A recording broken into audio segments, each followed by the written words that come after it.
Good evening. How's everyone doing tonight? You good? Nice to be here in North Green. I'm sure I pronounced that correctly. So I'm originally from Australia, where I was just recently, where a black man tried to steal my chair. Yep. Mumbled something about being there first in some terrible fucking accent. Ridiculous. So I mentioned I'm from Australia because I'm aware that a lot of British people can't tell the difference between an Aussie accent and a Kiwi accent, which I find a bit strange considering you guys have a different accent here every fucking 30 metres. It's quite confusing for foreigners. When I first got here, I could barely tell the difference between Irish, Scottish and an alcoholic. Very similar sounding accents, aren't they? You know, I've been here 20 years and I still sound like this no matter how many women from Surrey I sleep with. It's fucking weird. I don't actually say g'day anymore, though. I don't see the point. I mean, you get up every morning, you look out that window and think to yourself, no. It's not a good day. It's pretty fucking shit out there. So yeah, it's a bit of a weird accent. Got a lot of shit for my accent when I first moved here. Then I went to a place called Birmingham. They don't feel so fucking bad. First time I went to Birmingham, I actually thought it was a joke. I thought I'd been set up by other comedians, right? I thought, how long are they going to keep this up for? Then more people kept coming in talking like that. It got dark. I thought, oh shit, this is fucking real. These people can never get a job anywhere else. Yeah, it's not the most flattering accent. You know, I don't know if you've ever heard a bunch of Aussies in a pub watching the final of a sports game or something where they're really into it. You know, they sound like crows. Have you ever seen that? They're like, fuck, mate, fuck. Oh, fuck, fuck. Oh, fuck. Sound shit. So yeah, I was born in Australia. My family's actually Greek. My parents emigrated to Australia, and my mother loves Australia. My family loves Australia. My mother thinks Australia is paradise on earth. She cannot believe that I live in this country. I get these calls from my mum. Peter! Why you live there? Why? The food is no good. The weather is no good. Peter, why? Gee, I can't think of a reason.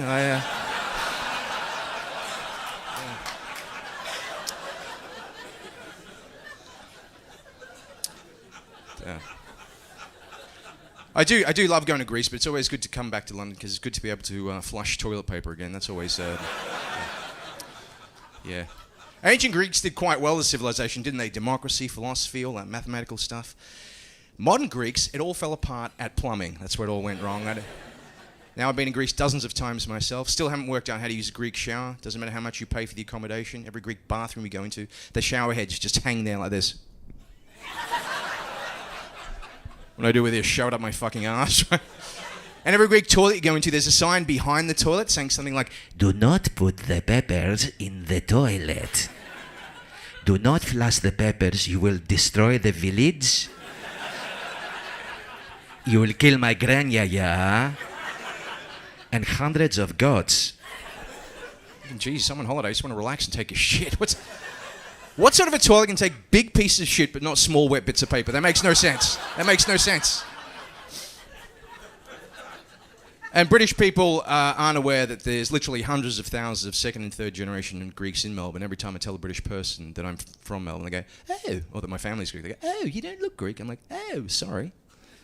What were you expecting? A six-pack, no arms, and a broken-off cock? That's,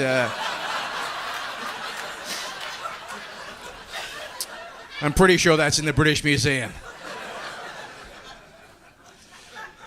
And Greek family is very different to the Australian families I grew up around. Greek family is very matriarchal. Mother's the head of the family. And Greek mothers are notoriously tough. I think Jewish mother, but violent. I remember when I was at primary school, I'd hear the other kids saying things to each other like, "My dad can beat up your dad." I remember thinking, my mum can beat up your dad.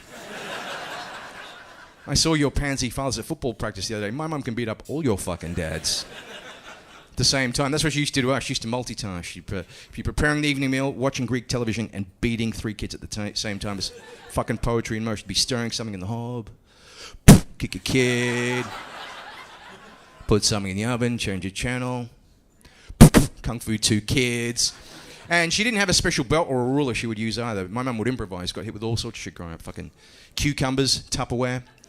She once hit me with another kid. I did not see that coming.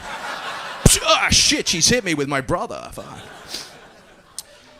I guess I'm kind of lucky that I grew up as Generation X, thick skin, could take all that. I don't know what would have happened if I'd grown up 25 years later and if I was Gen Z, turned up at my mum's house with my Gen Z values and walked up to mum and go, Mum, I'm only going to eat vegan moussaka from now on.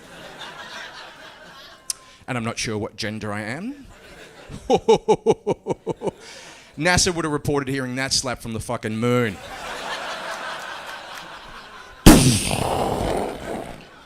You know now? Yeah, I'll just check between my legs. Sorry about that. Sorry. Yeah.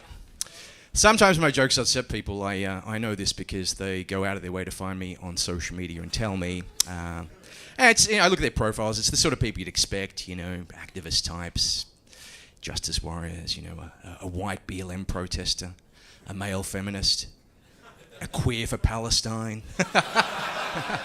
So, hey, my jokes are upsetting oxymorons. Well, just morons, really. Just morons. Just morons.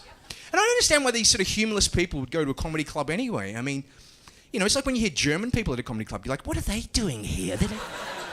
They must be inspecting the building. So,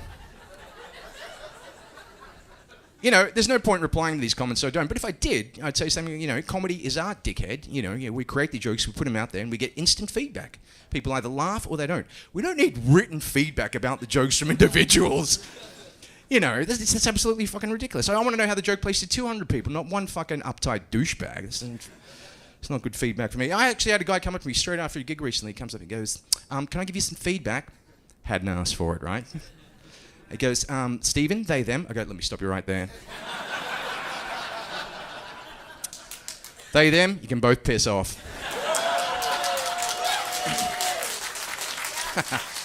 It's almost like you have to explain to audiences now that these are jokes and they're not fucking political statements. Sometimes you can tell when a room's uptight. You see a couple of pashminas, some pearl earrings, and you think, oh, fucking hell. And I always say to people, don't take anything that the comedians say seriously. Just relax your sphincter and you enjoy yourself. If I'm being completely honest, I'm not even really a woman. Just been saying that to kick ass in swimming competitions. Yeah. Gold medal, didn't even train. Yeah, that's right. So my last girlfriend and I had big differences on the way we viewed political correctness. She was quite an absolutist. Because I thought it was more of an issue of courtesy, just being polite to people. For example, there's some jokes I do about body positivity, which is, a joke in itself. And fat phobia, phobia is a Greek word for phobia, literally means fear. And I don't see why anyone would be scared of fat people. What's the threat? They can't run, they can't hide. So anyway, it's literally just a pack of thinly disguised jokes about fat people. And to me, political correctness is an issue of courtesy. If there were some really big people in the front row or a big couple that I've been chatting to, I wouldn't do the jokes. I've got other jokes I can do. Whereas my ex-girlfriend was an absolutist, right? She thought these designated words can't be spoken anywhere ever. I was like, oh, not even verbally in my own house? No. Not even text messages to my friends? No. Oh, I'll be back in a second. I'm just going to go and delete some text messages. I thought they were the only two places we could still use the N-word. I'll be back in a second. It's just very easy to rile up, She'll send me, the text while I'm out shopping. Can you get me this and that? And I'll send her the thumb emoji back. But I send her the black thumb emoji. What? And then I get the angry face back. Why are you doing that? Why are you doing that? I don't know. To give me street cred? I've got no idea. That's it. I think what was the last straw with our relationship is we were at home watching a Channel 4, waiting for a Channel 4 documentary to come on. You probably saw it. It was called Rosie Jones, Am I a Retard, right? Yeah. It comes on, the title comes up on the screen. I can feel her tensing up on the couch, right? And I look at her and I go, that's not right, is it? She goes, no, it's just plain wrong. I go, exactly. She's got cerebral palsy, which makes her more of a spastic. She moved out the following week. See you later, Stalin. So I'll tell you a couple of things about Melbourne before I wrap up. What do you guys know anything about Melbourne? Any fun facts about Melbourne?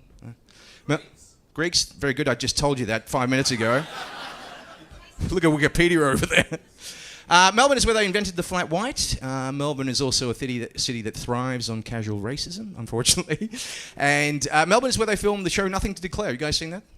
No, yeah, the one that filmed at Melbourne Airport is where they film Nothing to Care. Mate, exactly. It's an internationally known show. People absolutely know it, absolutely everywhere. Except the 2 or 3 Chinese people that get busted on every episode of that show.